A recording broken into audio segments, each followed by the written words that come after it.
So, good evening, good evening, good evening. The Real Talk podcast, not the wishy-washy talk podcast, not the flippy-floppy talk podcast. This is the Real Talk podcast.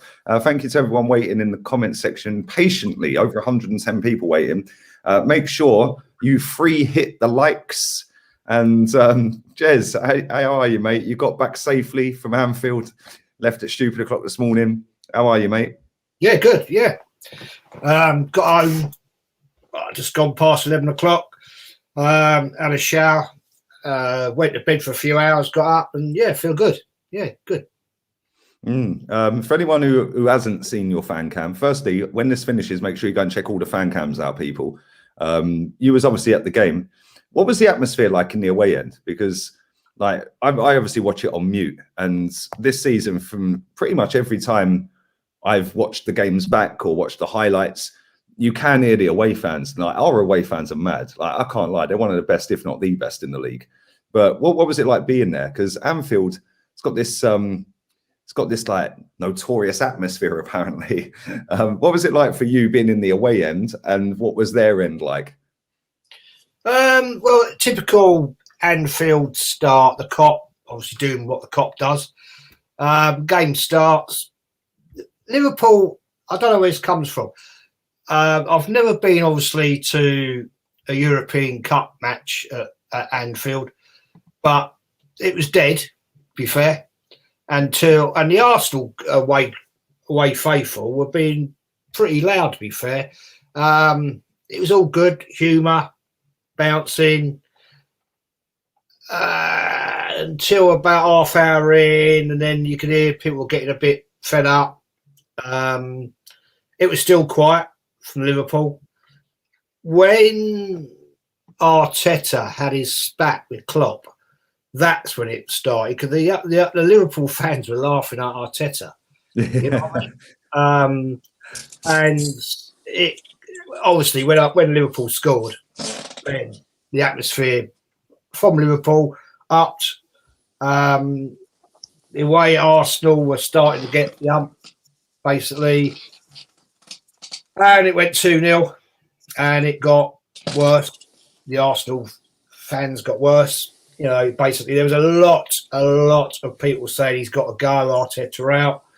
And when it went 3-0, that was it. 4-0, Liverpool were up for it. A lot of noise going on, as you'd understand. A lot of Liverpool take the piss out of us. Which you'd expect, we'd have done the same. And it was getting pretty, amongst the Arsenal fans, it was getting pretty vocal. There was a lot of people arguing amongst themselves, Arsenal fans arguing, conflicting opinions, this, that, and the other. And the interesting thing, it was mainly the older Arsenal that were saying Arteta out. I won't say the exact words they were saying, but there was definitely the older, I'd say 40, 45, 50, 60-year-old and older. There's guys that are older than me. Christ. Bloody hell, there we go. But it was the youngsters. 19, 25-year-olds that were, we've got to give it a go. You know, we've got to stay with it. It's an evolution. The new word, evolution, is the word now. It's an evolution. And it was quite comical because there was an awful lot, especially on the way out, of, this wasn't violence. No, not at all. That's the wrong word. But there was a lot of abuse between different sections of the fan base. And we've gone from a process to project use. It's an evolution now. That's the new one, evolution. That's mad. That's actually mad. Do you know what that reminds me of? That's kind of like, I'm not surprised that the older ones have seen through the BS, because let's be real, the people that are my age or above have seen a lot of crap at this football club for a long time, mate. And the people that are, with all due respect, they can't help when they were born, but they've grown up in an era on Wenger excuses for a decade. A fourth is a trophy. We can't compete financially. We can't do this. We can't do that. Refs are against us. I mean, I watched a player ratings earlier. The Turkish was on. Big up Turkish. I like him very much, man. Very good guy, man. He contacted me pretty much soon as I put the tweet out about Chig, literally within minutes, to make sure I was all right and needed anything. Like, I love Turkish to bits, but Cecil asked him about the ref. Like, oh, what did you make of the ref? We just 4-0, mate. What's the ref got to do with anything? Like, for me, I don't think the ref was bad at all. Like, it is what it is. But for me, what you've just said there, that's not a surprise, because, like, that's how the Wenger in out camp kind of formed, wasn't it? Arguing on the terraces were amongst themselves. Then it would come into fist fights. Then it was, yeah, but you're disrespectful if you want him out. Look at what he's done for the club. I don't get where this notion comes from about Arteta. He's done nothing. Well done. You've won an FA Cup. Fantastic. We all enjoyed that. We all celebrated it on the day, celebrated it for the week afterwards. Then it's right, wrap that up, stick that in the cupboard. Now let's go and win something else. And for me, this is the beginning, mate, of something like that, the Wenger in out thing, because you can only fake being real or fake something for so long before you get found out, right? And I'm going to read some stats out in a minute. Kenny's been waiting patiently. I'll come back to these stats in a minute. Kenny, can you do me a favour, buddy? Because I can see that you're watching the darts. Oh, sorry. So I can see it. Even just turn this, because I don't want to get done for copyright. And even though it's only sorry. a centimetre of your screen, mate. Yeah. Oh, sorry, I didn't realise. Can you see it now? No, it's fine. I could just see a little blue strip. I can't see what you got it on, mate. That's fine. But sorry. No, it's cool, man. How are you, buddy? Still, stressed because we've got two daughters in it and they don't like each other. But I have to, shake Jez's hand, because how it comes across to me, what Jez just said, is everything I suspected about this fan base, and how there's a core of fans who do not have any representation on any podcast except for this one. There's a core of fans who have no interest in social media, but they basically want someone to tell them that if the grass is green, then it's bloody green. They want someone to tell them that if it's a sunny day, and it is a sunny day, that you're accurate in what you're going to say. And these fans have not been represented. There's no representative. The fan cams do not represent them. The Get Along Gang fan podcast do not represent them. In fact, the Get Along podcast tried to suppress them. Yeah. And the reason why these youngsters are using words like Project Youth and saying it's a process is because they're highly influenced by other podcasters who should know better, who do not believe a word that they say about this football club. They know full well what's gone wrong in the last 10 years. They know full well who are the culprits. But because they want to come across as knowledgeable, intelligent, articulate, and calm and measured in their approach, they will come out with all sorts of fairy tales akin to a script from Walt Disney. Yeah. And because these guys are youngsters, they believe any rubbish that comes out of their mouths. Enough is enough. Yeah. How about people go and tell as it is and tell people the truth, and stop trying to suppress people when one, they have high ambitions and high aspirations and standards for this football club. Stop suppressing us and trying to shut us up. Stop trying to stop us from protest. Stop trying to stop us from having an opinion on this manager or opinion on players. Stop doing that. Because the reason why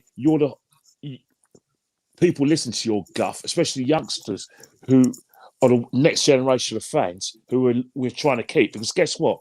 These youngsters have choices now. They can support any of the big six clubs, and they could.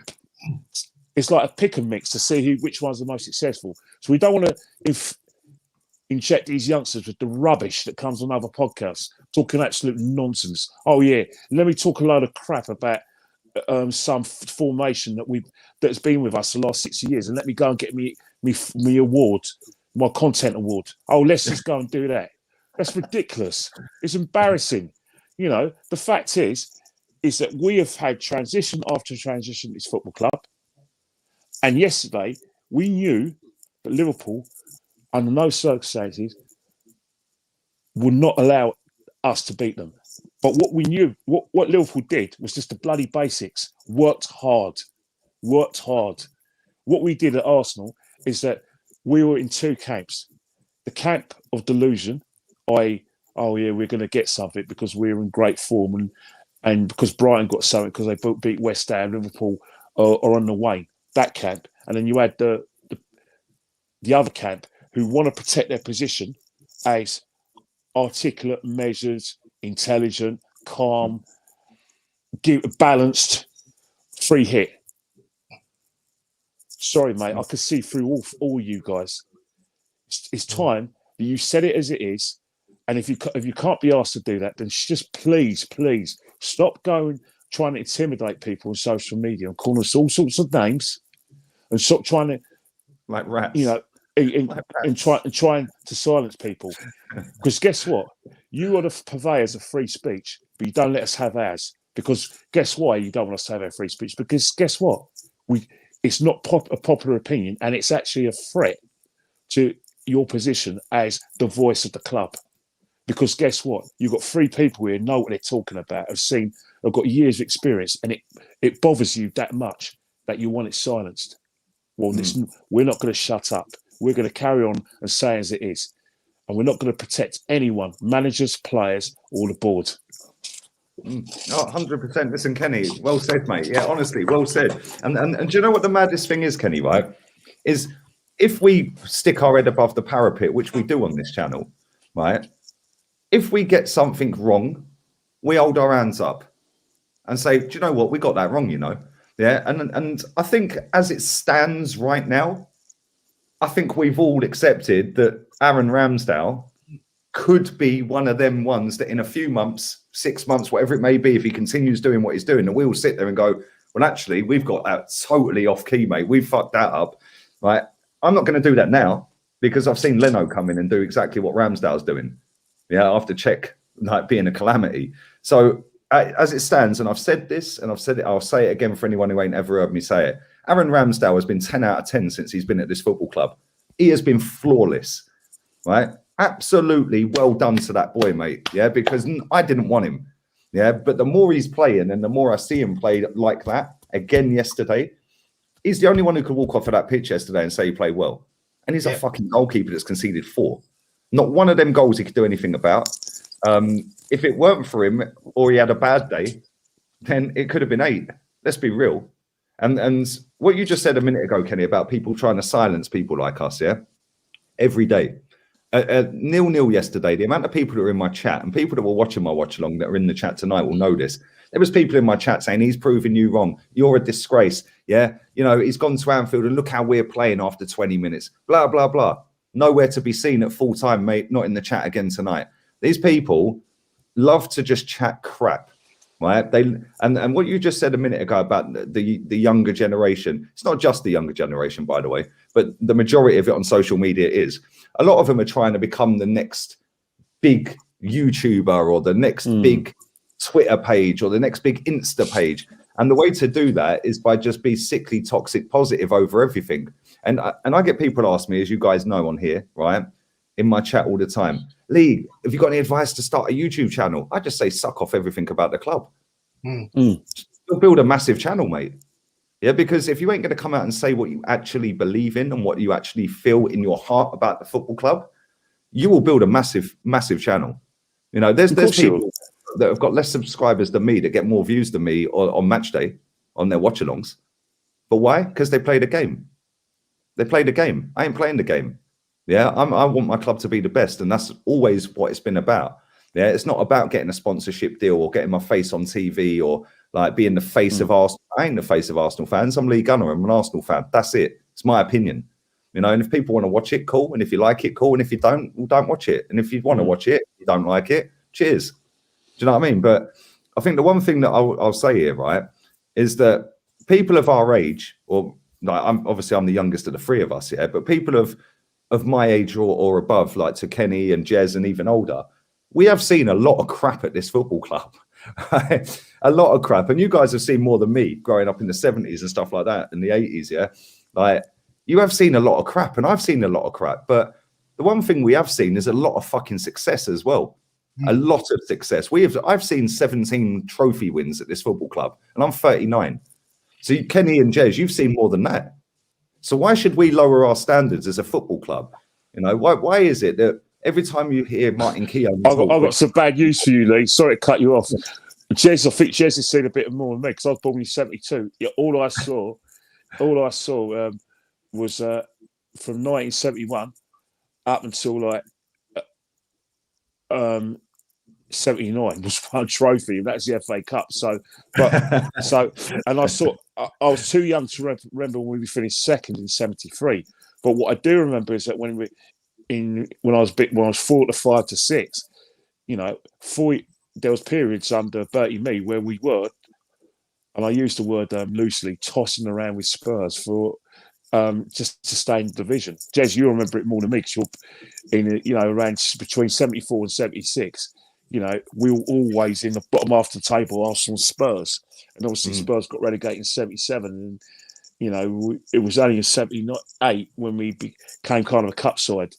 And, you know, the Irish lads matured that we became a kind of team. And that's when I witnessed. But in terms of like the success, I think Jez has witnessed a bit more than me.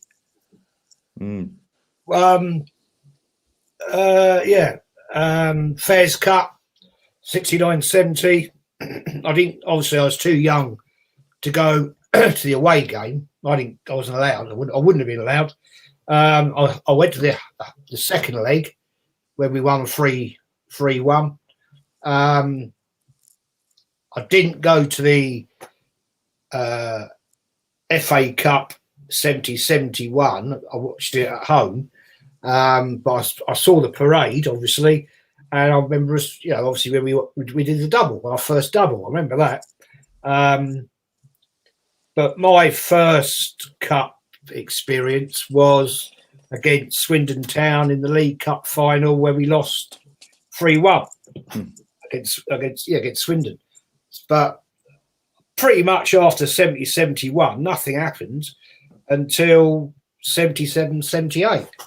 The early 70s.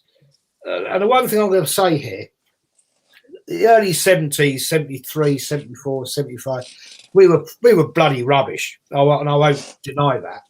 But the big difference is there. The team tried hard. The fact of the matter was the players were getting older. They weren't the players that they were in the late from 67 to 72. They weren't. They were getting old. You had Frank McClintock, Bob Wilson, iconic George Graham, all these great players in the day, but they would pass their sell-by date. And as you quite correctly say, Kenny, it wasn't until he started to get in the likes of Alan Sunderland, Liam Brady, Frank Stapleton, all these wonderful, wonderful players that Arsenal started to turn it around. And we were a great cup team. We were. FA Cup, we were great. All right, 3 FA Cup finals, lost 2, won 1. Not a great record, but times were changing.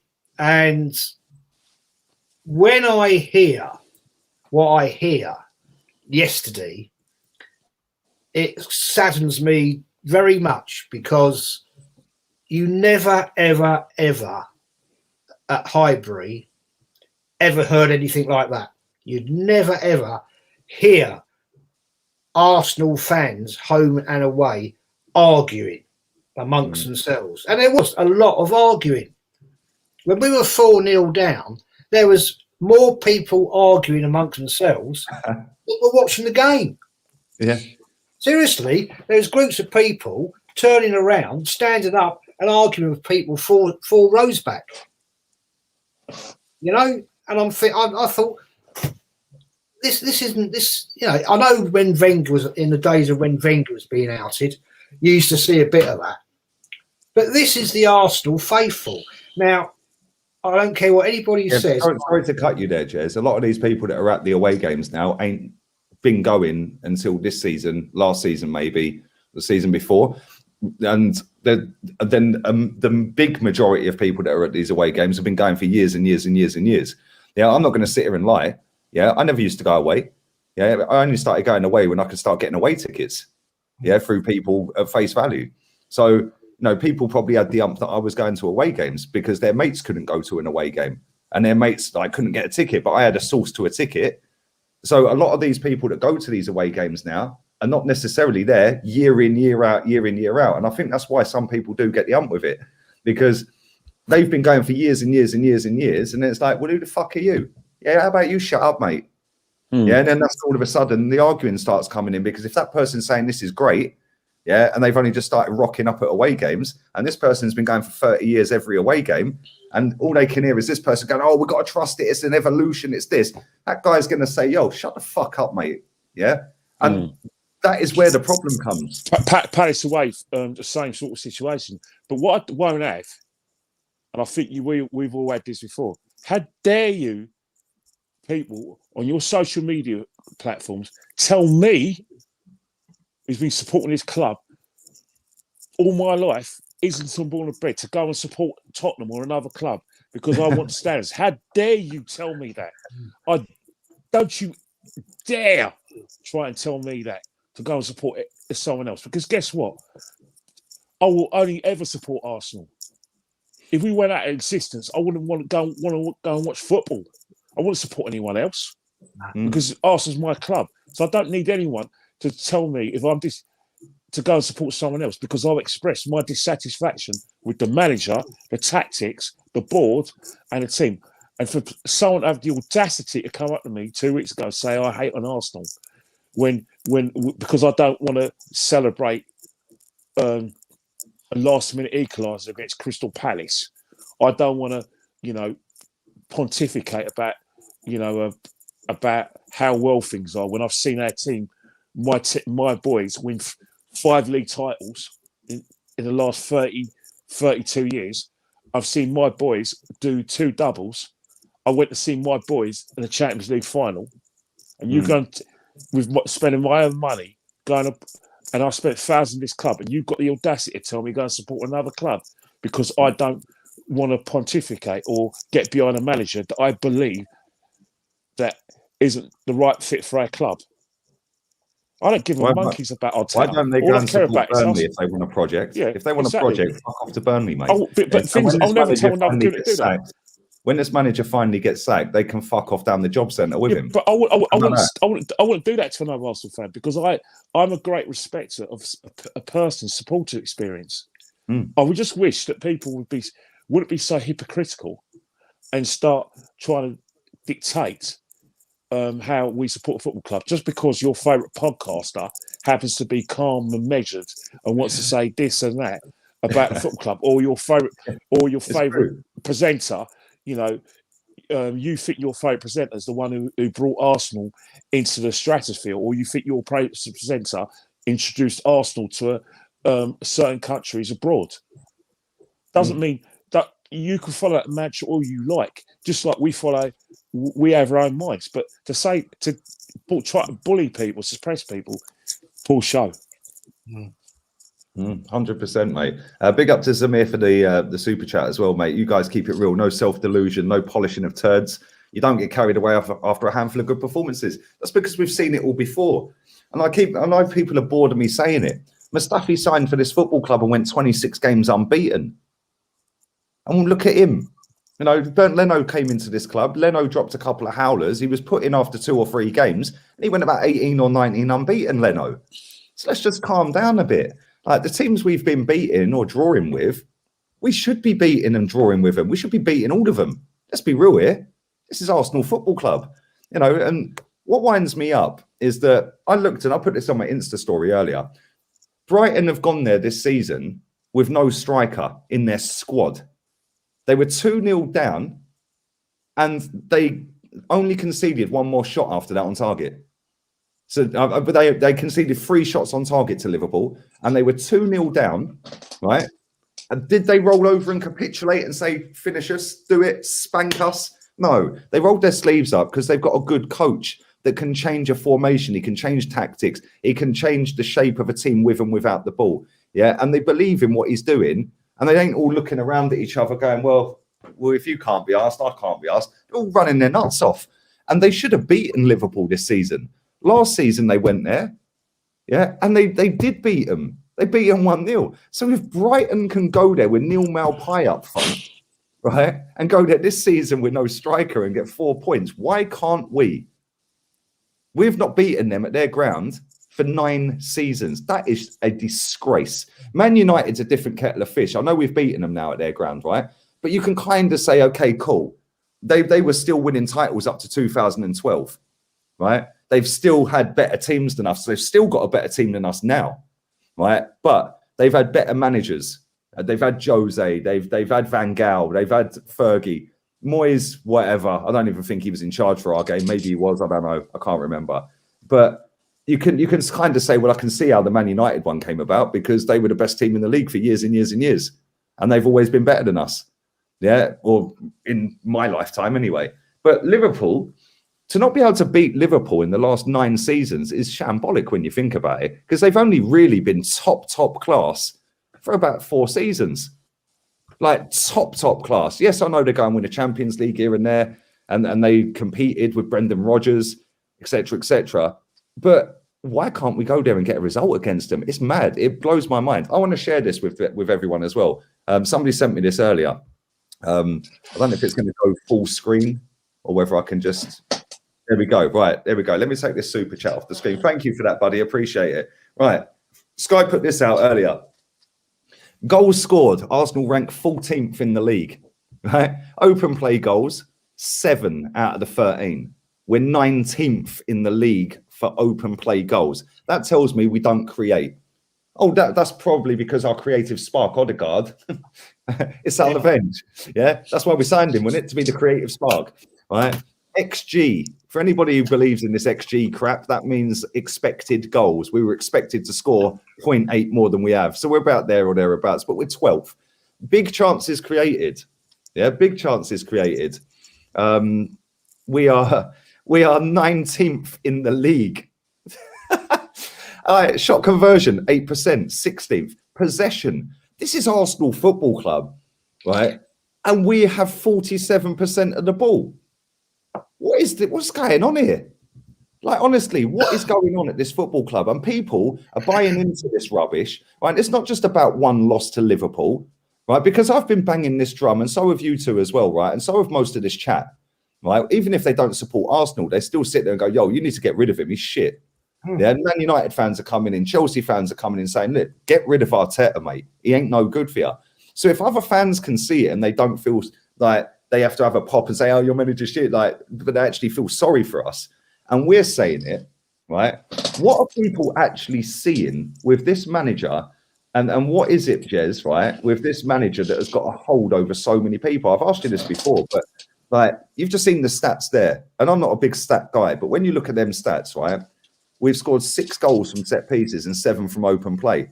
And people were sitting there genuinely giving us a chance to go to Anfield and win under this manager. They're on drugs. What is it? What's the hold he's got? I don't know what the hold is, Lee. I think it's purely... I honestly, I don't know. I can't find the answer for it. But from what I hear and see at the games I've been to away, you get a lot more honest opinion from guys away than when I went a few weeks back when I went to the Emirates. I mean, I don't like the Emirates. I don't like it, never have liked it. Maybe you call me old-fashioned, I don't care. My home ground was Highbury. I can't get happy at the Emirates. Now, too many people have been sucked in to this thing with Arteta that he's the best young manager in Europe. Let's get it right, people. We've seen it. We've watched it. We've read the fucking books. We've seen all the films on TV about him. He's fucking useless. And until you get that through your thick skulls and understand this guy is going to take us nowhere. He got lucky with an FA Cup. He got lucky with the Charity Shield, or the Community Shield as it is now. You know, that is not a trophy. That is a charity game. So don't get bigging it up at him. The guy is proving he's crap. He cannot manage a team. He has no tactics. We cannot score from open play. Tell me once yesterday, where was the creativity with Aubameyang and Lacazette? I'd love to know. Where was Saka? Where was Smith Rowe? Saka Why did he was bring Odegaard on? Why did he bring him on? I don't get why everybody's. Saka is a talent. Don't get me wrong. He is a talent. I don't think he's going to be world class. To me, he's overplayed. He should. Why he started yesterday instead of Pepe? I don't know. Pepe has vast more creativity than Saka at this point in time. Emile Smith-Rowe yesterday was awful. Whether that's because he was tired from his England duty, I don't know. But we have Aubameyang, who yesterday might as well have not been there. Up 60, I could have probably done better. It's true. It's true. Lacazette, well, that guy was trying, but he had nothing backing him up. And let's get it right. Every single game, last 3 games, same substitution, Lacazette for Odegaard. Mate, I predicted it on my watch along. I said, I guarantee in 5 minutes' time, Lacaz's coming off and Odegaard's coming on. He did it within 5 minutes. I was like, how can I, if I can see that, Klopp knows what's going to happen. Yes, exactly. And so does every other fucking manager out there. You know, the manager of Horsham fucking Town knows that. Yeah. And God knows what league they're in these days. But, you know, I am not a tactician. I would never say I am. I'm not knowledgeable enough to be a tactician, but I know what a good lineup would be in a team because I know what I expect of certain players. This whole setup at Arsenal is rotten to the core, and it's been rotten to the core for the last 15 years. And until we get rid of Arteta, we get rid of Edu, and all the other bad eggs in this bloody club, nothing is going to change. And as Kenny quite rightly says, any little prick that wants to stand there where I'm at a football match and tell me, if you don't like it, fuck off down the lane. Well, you fuck off down the lane, my son, because I've been supporting this club before you were even a fucking little egg in your dad's sack. Exactly. Well said, Jez.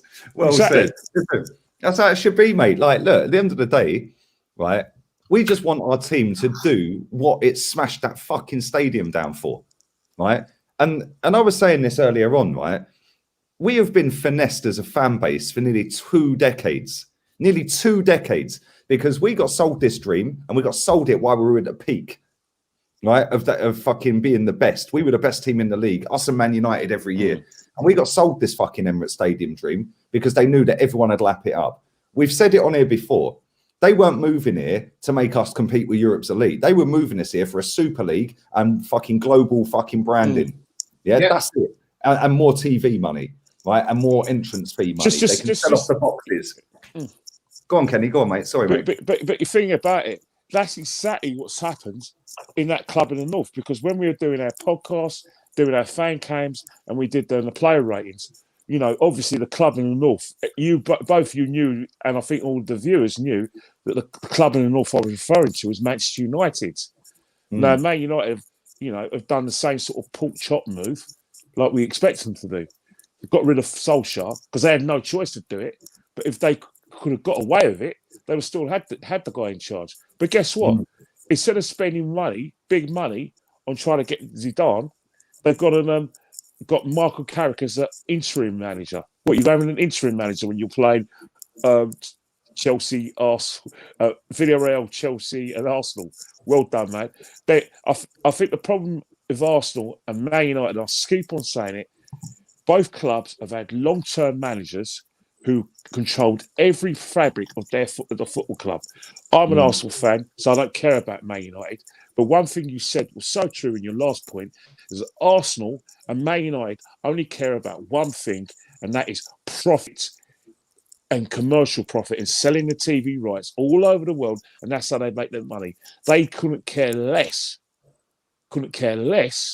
about what we do off the pitch, because if they cared about what we did off the pitch, they would be hiring the caliber of people and football personnel that you would see at Man City, Liverpool and Chelsea. There's no accident that everyone predicting the top three is going to be Liverpool, Chelsea and Man City. We do not know which order. There's 4 points in it between all of them, albeit after 12 games. But guess what?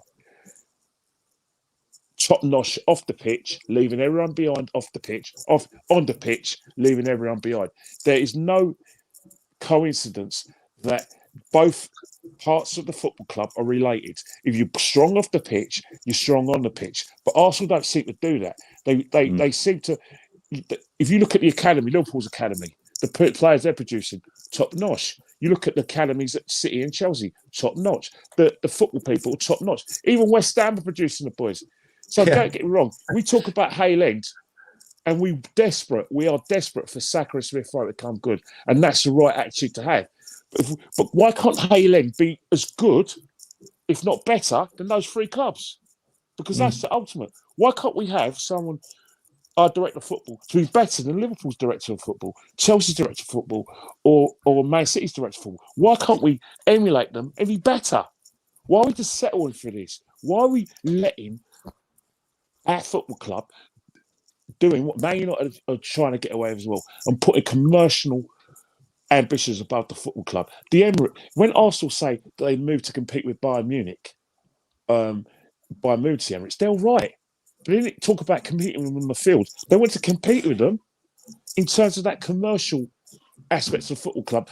But they surpassed Bayern Munich, and they surpassed most clubs outside, Juventus, Real Madrid and Barcelona, Man United, and all the big clubs at Liverpool. So they've done their job, but off the field, they've neglected it because they've had basic commercial people in football jobs, and this has got to stop.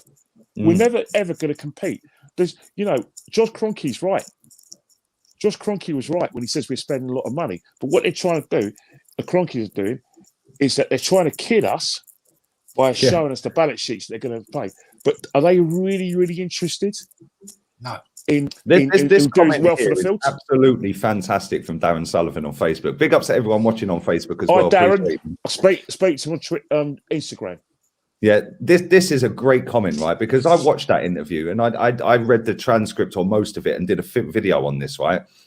He was asked about so many different aspects of the club, and Jeff Shreves did a fairly decent job on him. Yeah, like he did a fairly decent job on Edu as well, to be fair, right? But when he said to Josh said, "Oh, I used to play right wing as a footballer," because Jeff said to him, "Oh, but do you actually care and like football? Because obviously you're an American, you've got your franchises over there, different sports." He goes, "Yeah, I used to play right wing." So Jeff.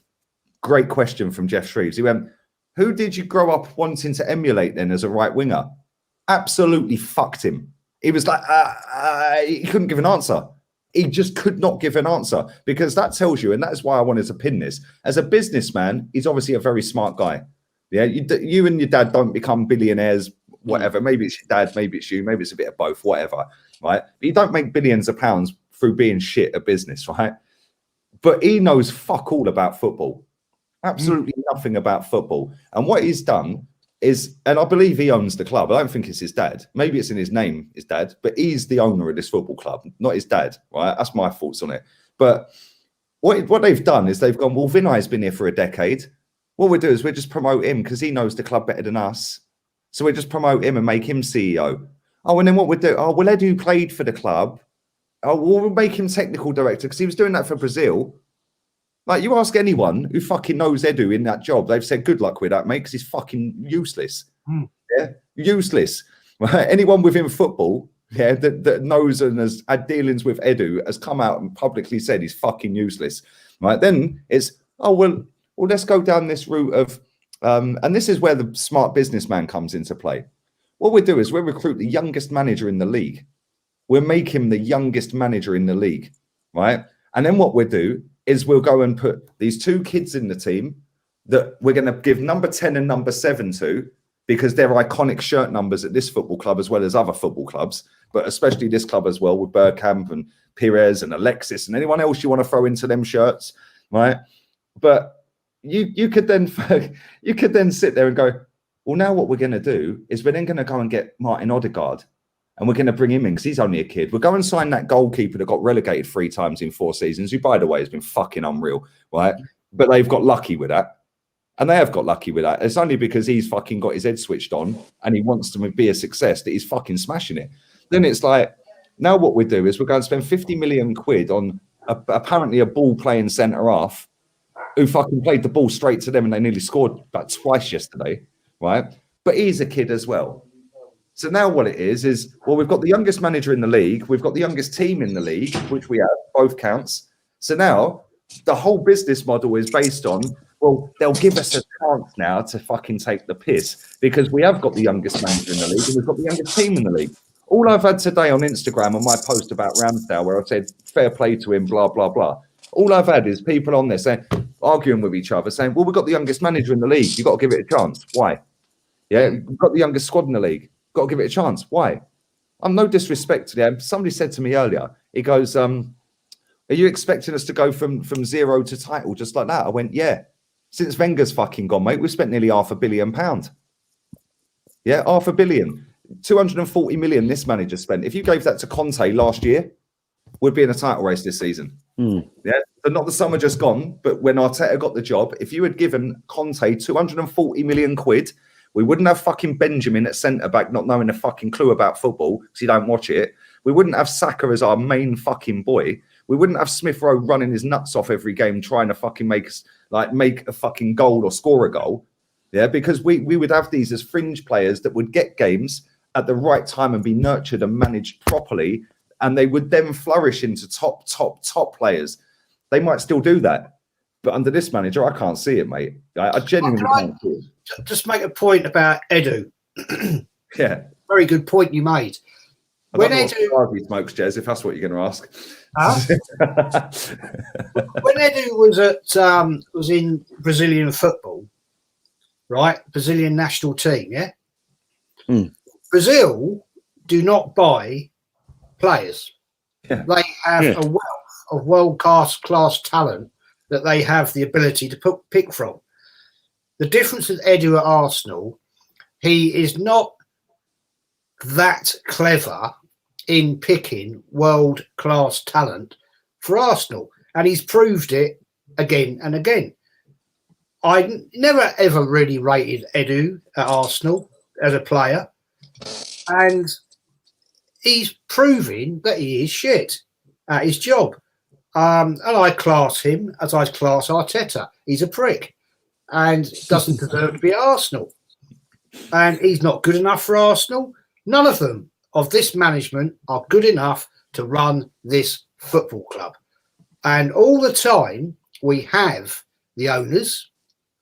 It's not just Arteta, it's the owners. They are the ones with the money. And they are the ones that will say to Edu, Vinay, this is your budget. And if Edu is the man sitting there in his office saying, well, we need to buy this bloke, because that's, I think that's the guy, then it just shows the pure delusion and dreamland that these people are fucking living in. Because I see Arsenal not progressing. Well, we're not going to progress with Edu, Vinay, Kroenke, Arteta anytime soon. We used to have a philosophy in this club where we would buy the best. And we did, because we had people, and I know you're not overly keen on the guy, David Dean, Sir Peter Wood, who loved, and I mean loved, this football club. When we had George Graham, an ex-Arsenal legend. He loved the club. When Wenger first came in, never heard of him, didn't know him, but he was technically a very, very clever man. And even now, Arsene Wenger would do a better job. I'm adamant of that, and I can't stand the geezer, mate. Yeah, you could get him out of fucking his job at FIFA, give him that Arsenal squad, and we're in a top 4 race, a real top 4 race. Yeah, but you know the reason why Arsene Wenger will be able to do the job, because he would get what he wants, and it'll be no argument because of the stature. Arteta's had that, Kenny. Arteta's had everything he wants. He's got Ozil out the club. He's got Martinez out the club. But see, that's the thing. One of the points you guys are making about elite players, what we need to do in order to compete is that, obviously I've gone through it before.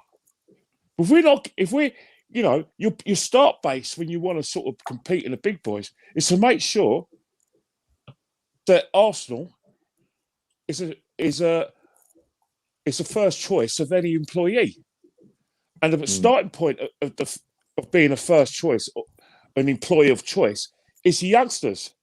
We're not getting the best. Are we getting the best youngsters in London? No. We call ourselves the third biggest club in the country. Yet Chelsea are beating us to all these boys. Like they've got South London sewn up. They've got the East End. They compete with They got most of the world wrapped up, Kenny. And that's the thing. But we had that when Arsene was here. Arsene Wenger had the French market to himself. Arsene Wenger was always taking, I want to get the best youngster in. And we used to think, come on, just buy a big name. And he'll get the best youngster, and because he's from Brazil and he could do this, he's going to come good in 2 or 3 years' time. We're not hearing that now. So basically what's happening is that is one aspect where we're not strong at. So in terms of like all these areas of being a club, either Josh has a complete lobotomy, or Josh gets better people around him. I mean, Josh was talking in his interview last week about having, like, he talks to the fan groups. So I said, okay, let me see your fan groups. I saw a picture of them, got great respect for them, but hang on here. That is not a broad. We invited him on here, mate. He still ain't come back to us. And we know after watch this, come back to us, mate. We'll get Josh on here. But the thing about it, that's the thing. Don't handpick people who are basically going to have their, because when you handpick people and they are part of your inner circle, guess what? They have an inflated opinion of themselves, and they stop thinking about what they're there to represent the fans, and they tend to represent themselves, and they tend to suppress other fans who they feel do not articulate themselves in a clear and concise and calm manner. If Josh wants to know about the fans, mate, then why don't he go to the next fucking away game and stand in the fucking crowd? He wouldn't. But he wouldn't, and because he don't want to know, because it's all lip service. When I just went and washed my hands after I got to the toilet, I looked around the TV. I think he obviously it was about 3 weeks ago, but I couldn't help noticing him smiling away at Adele singing one of her soppy songs. So he's got time to do that, isn't he? To go to an Adele concert. I know he was at Arsene's, like I said, tour of appreciation a few weeks ago. Now, I'm not begrudging him that, but what Josh should do is to, if he really, really wants us to compete, get yourself down to Cobham and have a look at what they're doing. And then if you want further, Roman ain't letting him in, mate. No chance. Well, why not? Roman copied what we did at Cobham. No, London Colney. Roman went and got Roman's best signing was Peter Kenyon. Nabbed him off United, man. United was fuming. So why isn't Josh looking around at the football people? Are you trying to tell me there's no one that Josh, the billionaire that he is, hasn't got any contacts that could give him advice about who are the best people to employ behind the scenes? And we between us 3 year and the 790 people watching this, right? We all know the reason why we ain't done that. Because he ain't interested in the football side of it. It's the finesse. So what they do, the football is actually an irrelevance to the Kroenke family. It's an irrelevance because they ain't brought it to win. They've already said that, right? And listen, could you hypothesize that and say, right, they've said that. But when they first got involved in the club, we were in the middle of a night going 9 years without a trophy. Surely, if you want to sort of turn that around, you say, well, with Arsene Wenger ain't won anything for a while. We're criticising Arsenal for not being in a title race. They probably said that to, it probably wasn't a red flag. They're saying that to defend Arsene Wenger because that same man said that fourth was a trophy because he was, again, trying to defend the fact that he ain't won anything for 9 years. We could say that. But obviously, we've been proved that it was that. You know what I mean? I want to ask this, and big up to everyone watching. Listen, we are going to talk about Ole Gunnar Solskjaer in a bit. Obviously, he's been sacked, so no doubt they'll have a manager that's better than ours soon. But we will come to that shortly. Big up to Chike as well, man. I'm not going to ask about the Team of the Year question because that'll take us forever, bruv. If Arsenal sacked Arteta, if they had any bollocks, who would you take? Like, so I think he's basically saying, who would you take? Who would you take, Jez? Who would be your dream? Simeone. I'd even take Zidane, to be honest, because those two managers would sort out the fucking dross that we've got. They're strong, level-headed. They're tactically minded, proven, unlike what we've got. So that's my two. What about you, Kenny? Well, two things. If you want someone who's going to get instant success and instant respect and instant results, get Zidane. Get Zidane. Or, Zidane. But if you really, really are so obsessed and if you really want your own way and you want Project Youth and you want the process, well, go and get someone who is qualified to basically hypothesize your process and, most importantly, carry it out successfully. Get the guy from Ajax, Ten Hag. If you're that obsessed with a process, get, people like Nagelsmann and Ten Hag, who are top class managers, have got more experience than Arteta, have earned the right to get those top jobs that they've got in Ajax and Bayern Munich. Those are the calibre of managers you should be getting in, surely. If you're that obsessed with Project Youth and the process, trust the process, get them. Well, not this guy. I agree, mate. For me, the ideal dream is Simeone. Can you imagine him coming into that dressing room, mate? Oh my God. Can you imagine Aubameyang turning up doing his little dance moves in the dressing room? He'd drop kicking back to Gabon, mate. Like, honestly, he would. It's like, you can already tell the geezer's a nasty fucker, but he's a winner. He was a winner as a footballer and he's a winner as a manager, right? And that is the same with Conte, by the way, right? And I watched that, and Kenny, I text you, yeah, because I knew you were watching it. We were talking on voice messages to each other earlier. And I could hear you were watching it. I said, look at the way Conte is getting that fucking crowd up with a minute and a half to go and they're under pressure. Yeah, and he's giving it all of that. Come on, fucking louder, you fuckers, louder. Yeah, get behind the boys. Right? And they ended up winning the game. But they're only 1 point behind us. Yeah. And we've been 10 unbeaten, or 8 unbeaten in the league. They're 1 point behind us and they've been shit. So that goes to show all you need to fucking know about this unbeaten run. It's been bollocks because they've sacked a manager in the process of that. And we've been apparently amazing. They've been absolutely irrelevant and dog shit. And they're 1 point behind us.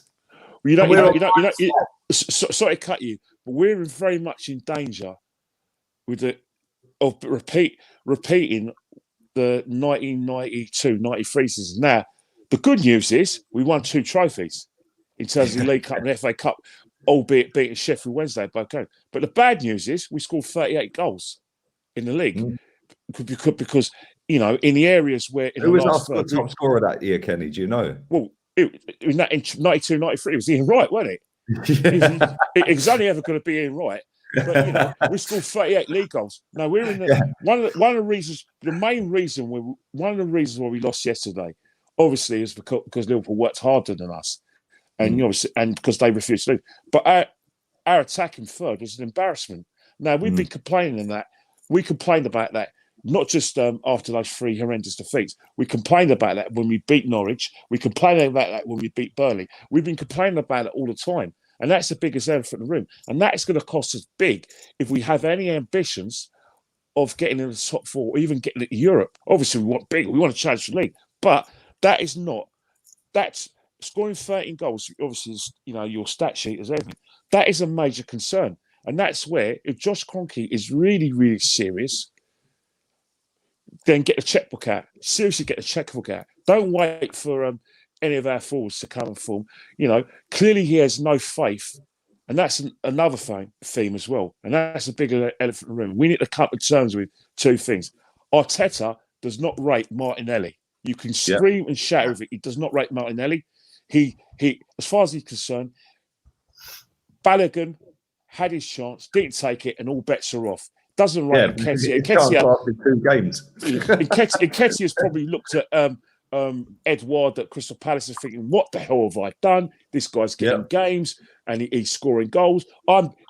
He's probably thinking, I'm better than him. I've played in better leagues than him. Oh, why did I stay here to play League Cup games? So that's another player. All bets are off. Pepe, the guy that, you know, a lot of you champion and we argued about, and now I'm converted, will not get games because clearly he relies heavily on Smith Rowe and Saka. So one of the things if that is how he wants to do it, that's his decision, then clearly you can't rely on him to come off the bench.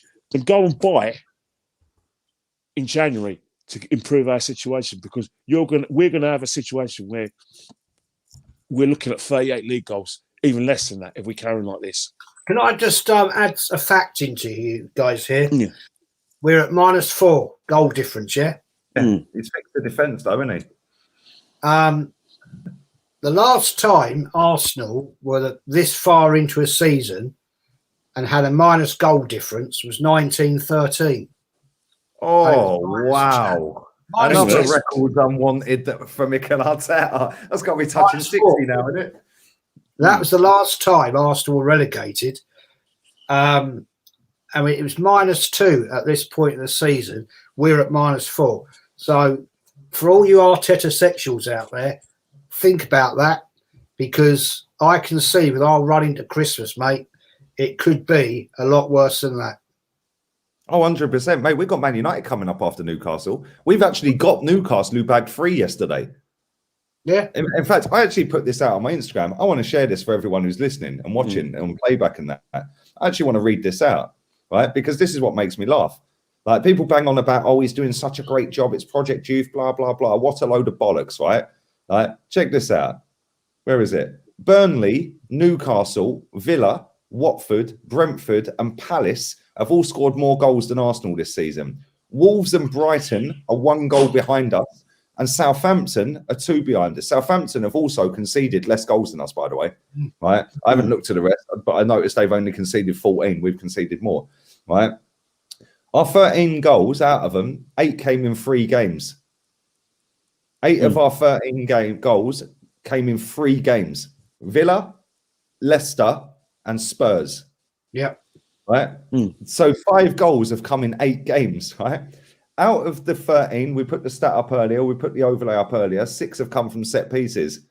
So we have only scored 7 goals from open play all season in 12 fucking games. And people think that this is fucking Project Youth and it's this and that. Sorry, mate, you're kidding yourselves. You're lying to yourselves. Stop chatting bollocks, yeah, for likes and views and to get along with people. Say it as it is. This football club have taken the wholesale piss out of us for a long, long time, right? And it's about time we actually claimed our club back, because if the owners ain't going to have any ambition, right, then the fans have to. And if the fans ain't and the owners ain't, we're doing this in 20 years, mate. And it'll be, oh, well, we've only gone 36 years without a title. I'll be dead. Years. Do you know what I mean? It's going to get that. People used to sit there, our fans used to sit there and say, oh, Liverpool, they're the victims. They're always the victim. Yeah, they're always the victim. Oh, look at them. They ain't won a league for 30 years. Yeah, it's always the victims. Now we're the victims. These same people that used to say they're the victims are now sitting there being the victims. Oh, well, VAR. History's repeat themselves.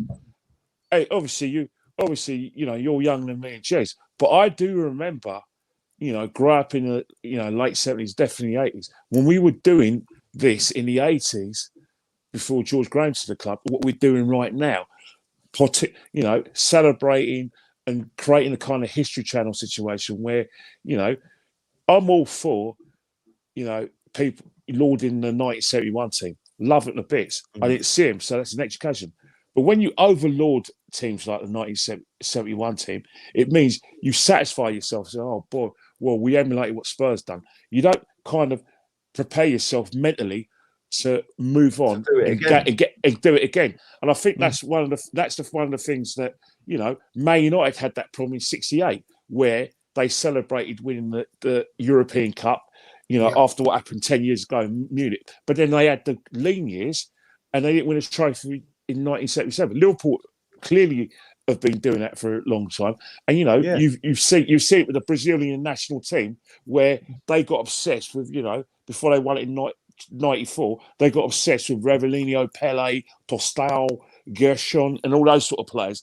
And you don't prepare for tomorrow. You just assume it's going to happen. Yeah, we've done that now. We've done it. And that's what we did. We're repeating the same mistakes we did after 1971. We're doing it again in 2004. I'm never going to tire of saying this because it's factual. You know, the minute we go on too many times about the Invincibles and laud it, rather than saying, right, this is a norm, this is what we got right, we want to do it again and again and again and be greedy for success, then you're going to have people who are going to silence people saying you're spoilt by the success. Leeds did that. Leeds did that. After Revy, you know, in 74, Leeds did that. You know, Giles, you know, Clark, all those kind of players, Eddie Gray, you know, Harvey, Sprake, you know, all those, you know, great sides, Jordan, McQueen, all those sides, the late 70s and 60s. Obviously, you had players like Magley as well. They lived in that kind of bubble, thought it was going to last forever because they over-celebrated it, and look what happened. Didn't happen for them. They went into a doldrums and even got relegated.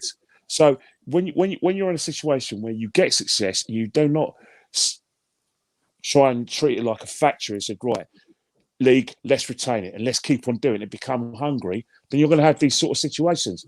You can't call yourself. That's the problem with modern football, though, in general. Because I said this the other day, that Rodrigo scored for Leeds the other day in the second minute of 6 minutes stoppage time. He scored an equalising penalty. His first thought was to go and kick the corner flag and snap it in half. Why didn't you just get the ball out the back of the net, run back to the halfway line, and you still got 3.5 minutes of stoppage time left, mate? Yeah. Remember Bournemouth? It's all about personal glory, not team glory. They don't care. Remember at Bournemouth? Too much of that in it, mate. You remember at Bournemouth when we fought England here? There's a small chance that we can actually challenge the title. Off up in the air and we were 3-0 down. Giroud got the third goal, and there was still enough time for. Now, I'm not saying we'd have got that, but his mentality was to just, you know, celebrate like that. Ballerina up in the air. Yeah. But come on, we could win this.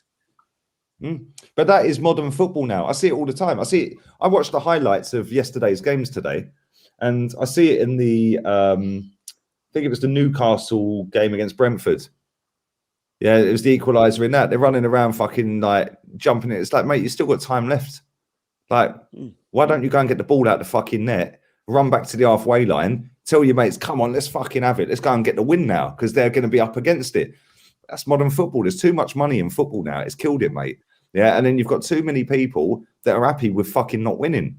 Yeah, and that is down to people like Fergie. Yeah, and I'm going to throw Fergie in this, that basically dismissed the FA Cup to fuck off to a Club World Cup. Right, we spoke about that the other day. Right, totally dismissed that FA Cup, the oldest club competition on the planet. He went, fuck that, I want the Club World Cup. Right, and then people like Wenger that were throwing out 15, 16 and 17-year-olds in the League Cup. Yeah, and then sitting there saying fourth is bigger than both of them cups. It's because of that. And then Sky Sports, I see Jack Wilshere sitting on Sky Sports. I watched the video today, and the woman, I can't remember her name, she was talking to him, and she was going, yeah, but the top four race and this and that. And Souness was in the studio as well. It's Kelly Cates. That's it. That's her name. Kenny Dalglish's daughter, isn't it? Yeah, and she was going, but the top four race. I put a comment in there. I said, when you losers stop fucking making out fourth is winning, we might actually move forward in football. Because they dress it up as like fourth is a major thing. No, fourth is third fucking loser. When you set out, you do not set out as in elite sport as a kid of 7 years old. You make it to Arsenal Academy. Your dream is to go and play for Arsenal. You get in the team. Your dream is then to go and win trophies with Arsenal. Not to finish fourth. Lee, I beg to differ now. because of the way the top four's been dressed, what's happening right now is that you could do it two ways. You could either do what we did and celebrate getting in the Champions League every year, or you could do what Spurs try to do and say, right, you know what? We're in the top four. You know what? We shouldn't be trying to win it, but guess what? Let's have a go. And then if you look at their results compared to ours, they actually got better results and beat better teams that we struggle to beat in that Champions League when they were there. Mate, if we had that, we wouldn't have beaten them. They would have fucking hammered us. We lost to Monaco, for fuck's sake. Exactly. And that I hate Spurs with a passion. And it was one of the worst days of my life when they actually turned it around in Ajax. But you know what? The first thing I thought was, that team, they got balls, that lot. For them to actually lose 1-0 at home and then go there and have the audacity to actually believe that they got to the fight, they could get to the final. And the players believe, because their fans didn't believe, because their fans are crying their eyes out. One of my mates was in the ground against Ajax, and he fucked off as soon as they scored. He went back to the hotel. All of his mates that were with him stayed. They've come back going, yeah. He thought they were taking the piss. He goes, no, we're fucking in the final, mate. He was like, fuck off. I used to go to school with the lad, Matty Nyack, his name is, good guy, man. And he was like, no, you're taking the piss. He goes, no, we'll get the woman behind reception to get the fucking TV on and all that. And it come up, Ajax have been knocked out and Tottenham have gone final. He still to this day, I'll rip him. It's like, mate, you don't leave the ground. You don't. You never do. You do not leave the ground, mate. You never know what's going to happen in it. Yeah. But he never. I don't think he went to the final. But basically, what it is, the top four. If we get to the top four, then we should say, right, let's not shadow box in this competition. Let's spend a shed loads of money to try and win it. Yeah. I know Arsenal have got no right to do it, but let's just say, let's try and have a go at trying to win it, and then use that as a stepping stone to challenge for the league. Because guess what? We're back in a big time, and we're going to act like a big time club, and we're now going to challenge for the trophies. And this is the norm, not to just be in it, to try and win it and win the league. That's what the top four should be for. 100%. Listen, there's over 800 people watching. Before we wrap this up, we are going to talk about Ole Gunnar Solskjaer. Make sure you are subscribed to the channel. Tomorrow, I will be back with rants. That's going to be peak. I can't lie. We've both got pumped 4. They got pumped 4 by Watford. And I shouldn't laugh, because that is fucking embarrassing. I can't lie. And a club of that size and stature to get hammered. But listen, I'm quite sure no Man United fan or a lot of Man United fans are not going to give a shit they lost because he's been sacked. So they've actually done the dues. So that show is going to be lit. So make sure you come and check that out tomorrow. Make sure you stick a like on this video, man. And big up to everyone who has put a super chat in. I've replied to you in the chat if I haven't read it out. I do appreciate each and everyone watching. Also, make sure you go and follow Kenny Ken 1972 on Twitter and Insta. And Jez, talk to me about Man United. Ollie, talk to the people while I go for a piss about Ollie, Man United, and what you think is going to happen, where they're going to go from there, what manager, etc., etc. I'll be back in 2 minutes. Yes, Man United. Well, biggest club in English football, British football, I suppose you could say. They've done the right thing. He had to go. It's been coming since last season, let's be fair. And they've acted like a big club. They've made the decision. He's gone. And they will do probably the right thing. I see rumours that they're looking at Zidane. They're looking at Pochettino. Personally, if I was Man U as a fan, I'd want Zidane in my own book. I've got a hell of a lot of respect for Man United. The things they've achieved in their history with Fergie and when they won the European Cup in '68.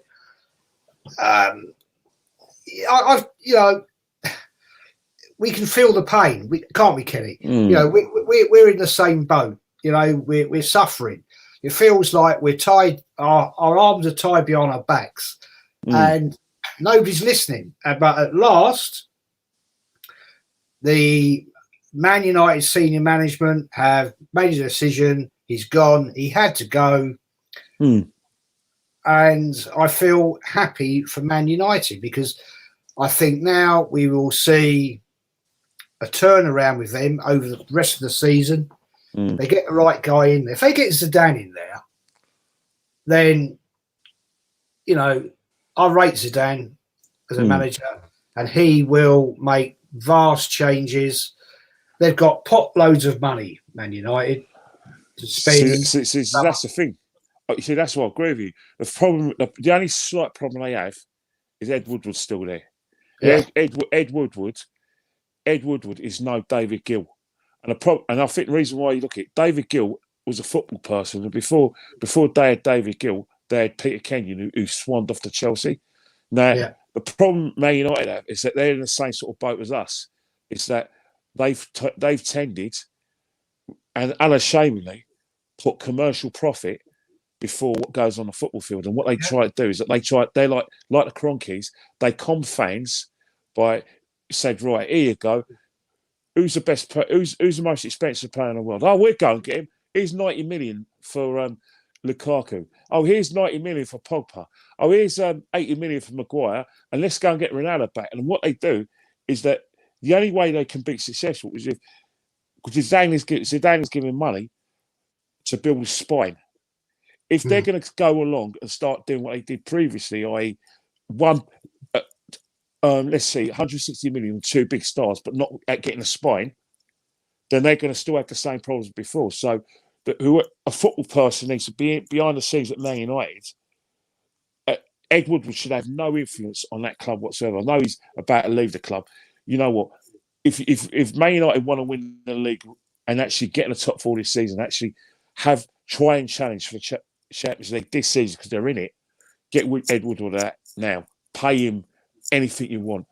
Rob a bank, take a loan out and just pay this guy off and keep him away from your club, because as long as he's there and he's still, and they're going to have that mentality where they're going to try and con their fans into paying on all that massive load of money for two big stars without having a spine. And that's the problem. The mentality Man United have is that they are going to attract big managers, but they're not going to have a footballing mentality. So what will happen is that they'll get a budget and say, oh, yeah, as long as you get in the top four, don't worry, we're in the Champions League. Doesn't matter when we get in the group stages, that's fine. That mentality's got to change for Man United challenge. Yeah, totally agree. And that's the situation we're at, you know. And all the time, I said earlier, all the time we've got the hierarchy we have got. We're not going to move anywhere. We're not going to move on. And so all you little girls and boys out there that like to sit on social media and tell the likes of me, Kenny, Lee, and other people to fuck off down the lane, you lot can fuck off down the lane. You don't know shit. And it's the same at Man U. You know, people like Rance. I've got ultimate respect for people like him. He's a true He called it from day one, didn't he? Yeah, absolutely. And we've been calling it from day one. Yeah. I think he was kind of going with it for the first couple of months, 6 months or something. But then after that, he was like, "Nah, this is bollocks. Yeah, this is bullshit." And he called it pretty early. I don't think he called it from day one. I may be wrong on that. The chat, no. But he was like, "No, I've seen enough, mate." After six, and do you know what the funniest thing is I say this to people all the time, right? People are banging on about this 10-game unbeaten run or 11, whatever it was. Was it 10 or 11? I can't even I don't even care, right? 10. But there you go, 10. Right, 10 games unbeaten, right, and it ultimately has led to fuck all, right. And so I put that out earlier, and somebody replied to me and said to me, "Yeah, but it's took us up to fifth. Yeah, we're 3 points off fourth. Okay, How many points off first are we, mate?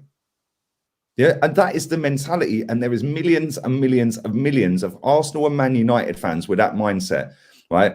We sacked a manager that was getting us fourth, piped in the Champions League. Let's do it again the next season. Fourth, piped in the Champions League, rinse and repeat. We got rid of him, right? And I do believe that. He was told, fuck off, or we're sacking you, and we don't want to sack you. You've been here a long time. You've won trophies for the club. So I think they pushed him, which is why he was so salty with it towards the last 4, 5, 6 games, Kenny, isn't it? Wenger, well, you remember. He's still salty now. That's why he's never been back. He's still sorted out. I mean, someone's lying. He's saying he won't go back, and the club said agreed that he shouldn't go back, and the club said he's welcome any time. So if you translate that from fluent Martian to proper English, I don't want to be back because it hurts too much to see someone in my place. Great respect for Arsenal for saying that, because it was virtually your club and your personal property for that long amount of time. So that is understandable. Yeah. I want to highlight this comment. Big up to everyone watching, man. Keep smacking the likes up. Trevor Luke Pinar says, apologise for backing the manager, ? Listen, people can back the manager. I ain't got a problem with people backing the manager.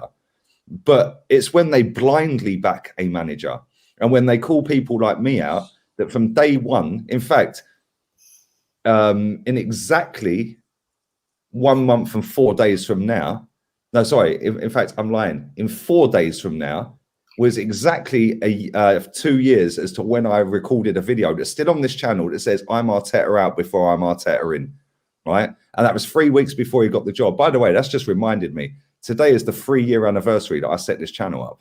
So big up to every single person. 21st of November. And it was about this time of that time, 3 years ago, about this time that I set the channel up. And this roughly about this time of night.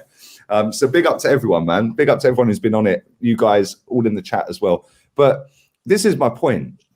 People seem to, and Jez, like I said this to you, and you said, like, if a player pulls the shirt on, I'm backing them.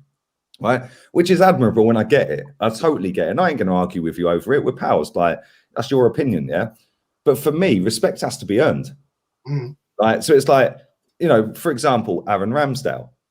I didn't want him. You didn't want him. Kenny didn't want him. Nobody fucking wanted him. So it's all well and good being smart after the event now, and after he's had a run of great games, to say, "Oh, look at him. See, you didn't fucking want him."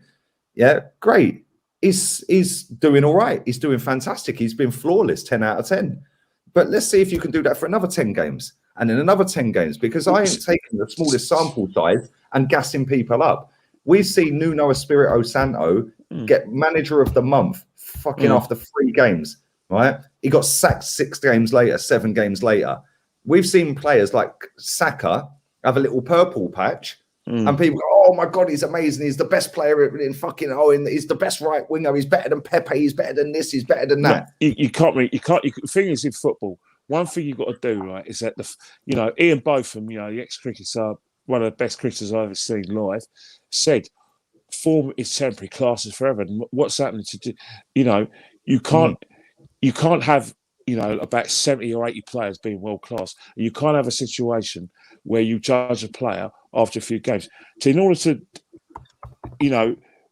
say Salah's been the best player in the world, he has to be playing at that level for about between 18 months and 3 years in order to knock players like Ronaldo and Pep and Messi off the perch. And the same with these young players like Saka and Smith Rowe. It's going to be over that corridor all the time, 18 months or 3 years, where you're going to think, you know what, we've got players here. It's the same with Aaron Ramsdale, because he's had the experience, in terms of us being football people, what we call it, we really shouldn't be surprised that he's taking a chance because, he's had the experience. He's played for Bournemouth.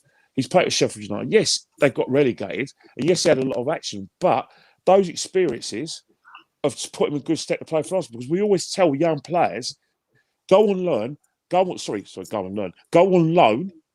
and play in a lower league where people kick the hell out of you, the crowd's in your face trying to punch you in the mouth or push you like they did with Aberdeen and Dundee United, and learn how to be a man.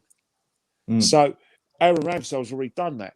And it's the same with these young players as well, is that ask me in about 18 months' time, or between 18 months and 24 months, if Saka and Smith Rowe are the finished articles, because that's when you should really judge a player and judge their progress and be able to make an assessment.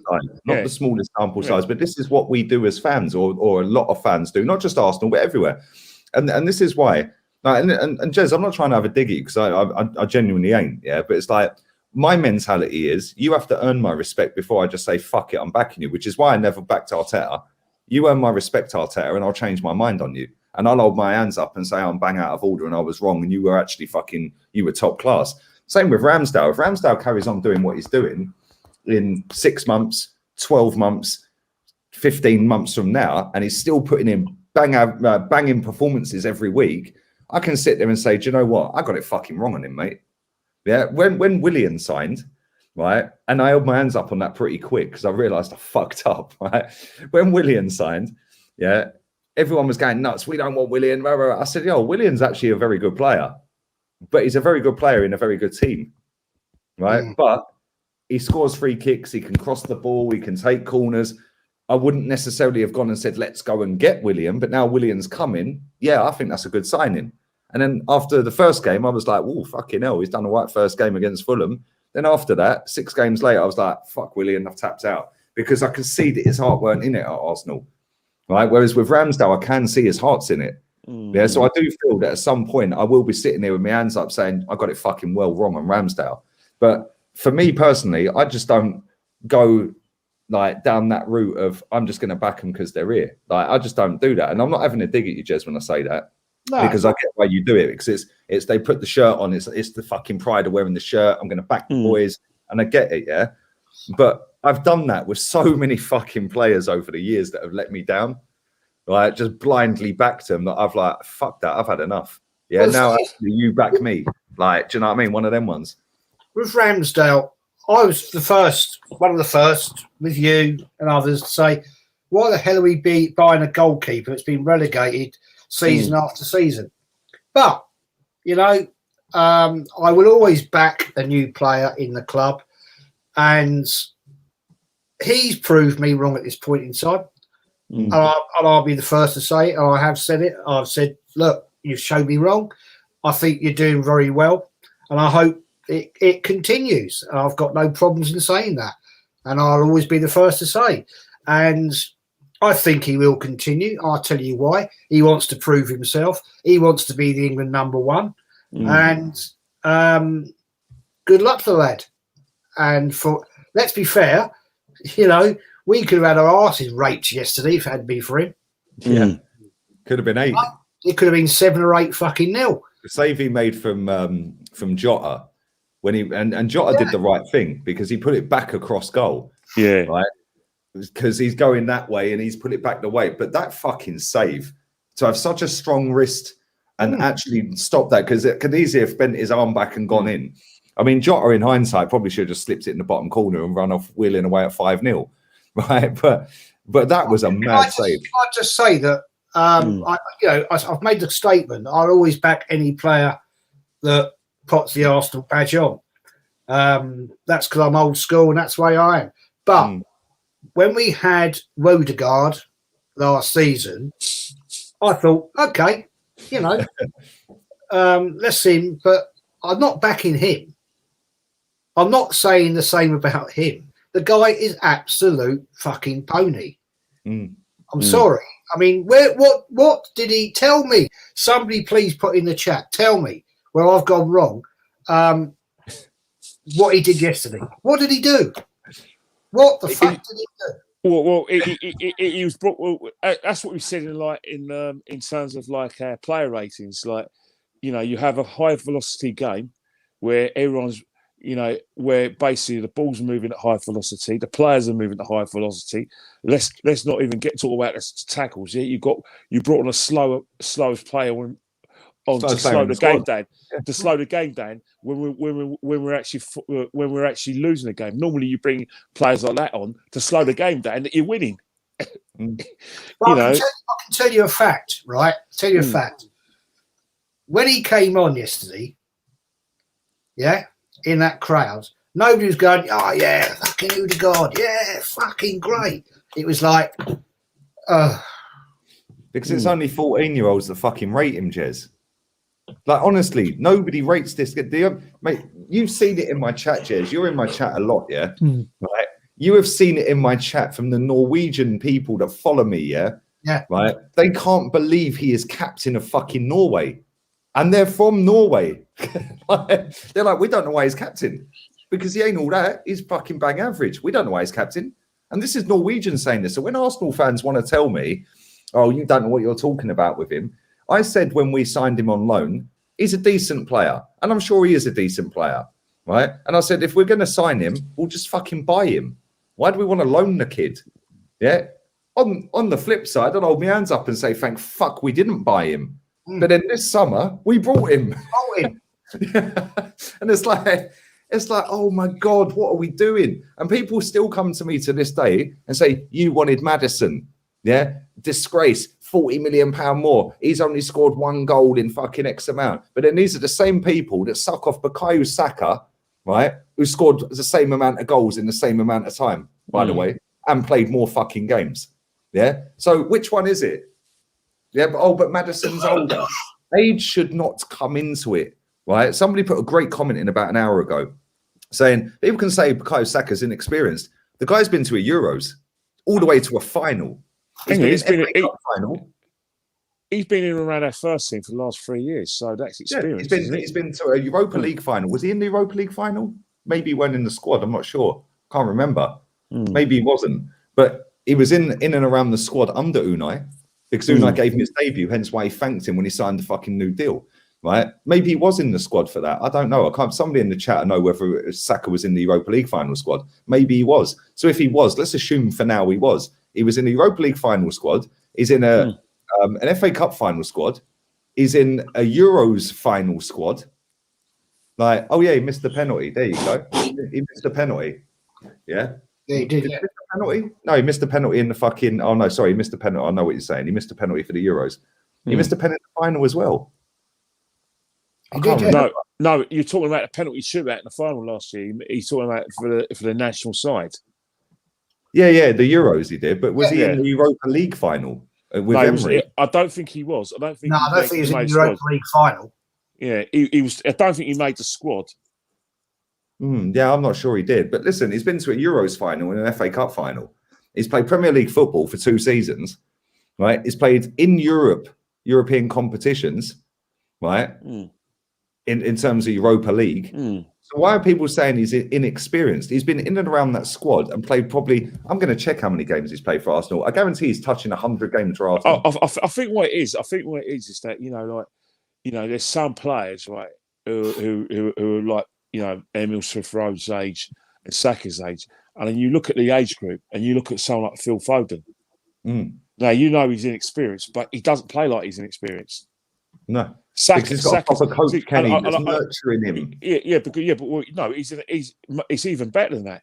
He's in a situation where he can't afford to have a bad game. There's no, as I said before, no one's going to hold his hand at Man City, because you've got Grealish and Sterling went, I want your place, that's mine. So he has to have that level. And I think with Saka is that he's at a club where he can afford to, be out of form because Arsenal are relying heavily on him and Saka, Saka Smith-Rowe to be the guys to take us into the top 4 this season because they are down there our go-to men. So in that respect, we're trying to put him in a situation, in a Phil Foden situation, although Phil Foden has to play well. At Arsenal, we need Saka and Smith-Rowe to play well, but we give them the understanding because we're a club that doesn't win much important trophies. They're in that kind of bracket where, give them time bracket. Yeah. But you can't put, Foden in that bracket because he has to do well. Like Cole Palmer, in about 6 or 7 months' time, he's going to be in that bracket as Foden where he has to play well. He doesn't play. Yeah. Mate, I'm just looking at Saka's stats now. We're going to wrap this up in a couple of minutes, people, yeah? Keep smacking the likes up. Saka has played 102 or made 102 appearances for Arsenal. They're not all starts, obviously. I ain't got the starts in front of me. In that 102 appearances, that's in all competitions, Europa League, FA Cup, League Cup, Premier League, yeah? He's scored 13 goals and got 23 assists. If you break it down to competition, Premier League, it doesn't show me the FA Cup on Transfer Market website for some reason. But Premier League, he's played 71 games and got 7 goals. That's 1 in 10. And then he's got 11 assists, which is what, 1 in 7 pretty much nearly, 1 in 6.5, 6.8, whatever. So listen, he is only 20 years old and he is a major talent. But I just feel like when people sit there and they hype up players like Odegaard and then they have a dig at you for wanting somebody like Maddison, who is going to score more goals than Odegaard this season, by the way. It's like, I look at it and I think, so you're slagging off a player that scored 1 goal in the last 8, 9, 10 months, but then you're bigging up a player who plays for Arsenal who's done exactly the same and has played more football. Yeah, and it's like that's where I get angry with it, because it's like there's no straight line with it. It's because he plays for Arsenal, he gets a free pass. But Maddison, nah, you don't get a pass, mate. Yeah, and then all you get is because he's older. It's the same with the Pepe and Saka thing. It winds me up. Yeah, it shouldn't make any difference what age you are. So Pepe and Saka, it's irrelevant how old they are, because you're playing for Arsenal Football Club. You're expected to turn up every week. But like you just said, now you're not expected to turn up every week because it's a youth project. So it don't matter, does it? So I don't know. But listen, this has been quality, man. Appreciate both you guys. And Jez, you must be shattered, mate. I know you were up early today. You probably got up at what, 4:45 this morning? Jez, so can I ask you a question? Sorry, Lee, can I ask Jez a question? Yeah. So which route are you going to be taking for the Monday night football in about a couple of weeks' time at the same part of the world, Goodison Park? Because I know you'd be going. I am. Everton's I actually like Everton's ground. I really like that, man. You're right down in the bottom corner. It's nice. Right in the corner, man. Are you going to the Sunderland game, League Cup game, Kenny? No, because I'll be. That time when I said I've got to be abroad. So that thing I said in the group. I'm going to be abroad from like the 14th to the 22nd.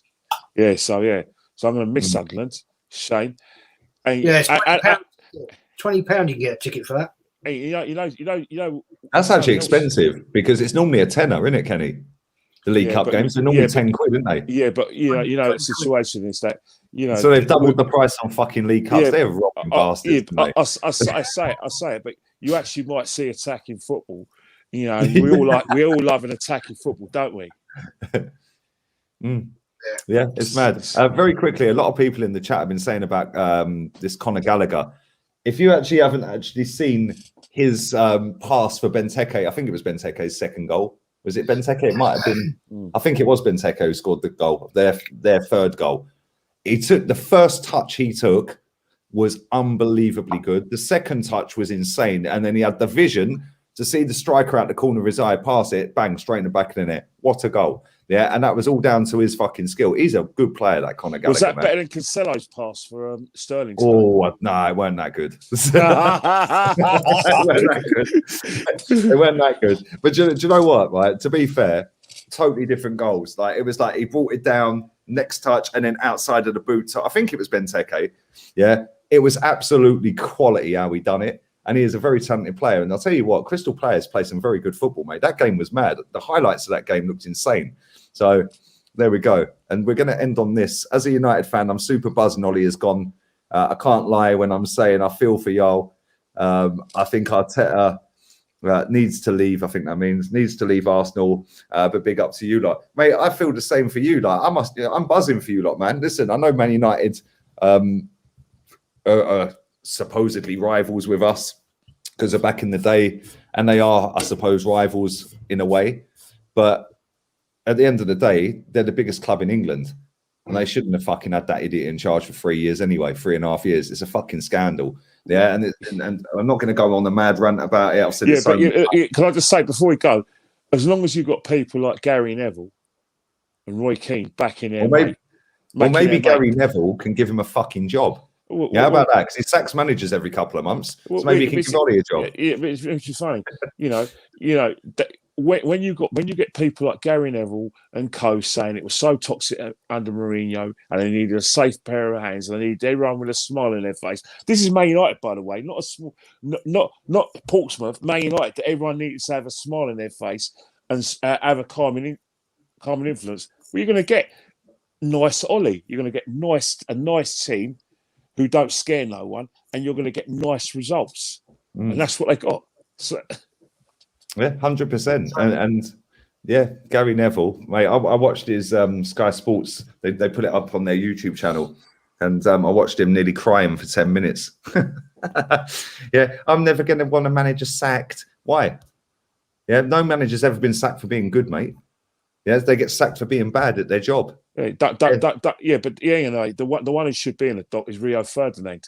Now he's got his huge. He's been hiding, mate. He's hiding. Yeah, well, Rio Ferdinand is bigging himself up for saying that he's finally made that decision. Wenger on it. We got video evidence of you throwing your paper about and saying rubbing your hands and saying, he's at the wheel, give him a job now after Paris. Name your price. Name your price. Ollie's at the wheel, mate. Yeah, exactly. So, he should be in a dock as well. 100%, mate. Listen, big up to Jez, to Kenny, to everyone in the chat, man. This show's been lit. There's still over 700 people here. Make sure you smack the likes up. We're on 400. Come on. Anyone who ain't like this, hit the like button. Make sure you follow Kenny Ken 1972, Twitter and Insta. And make sure you're here back again tomorrow. I'll probably be doing a live stream early in the afternoon, like midday-ish. So keep your eyes peeled for that.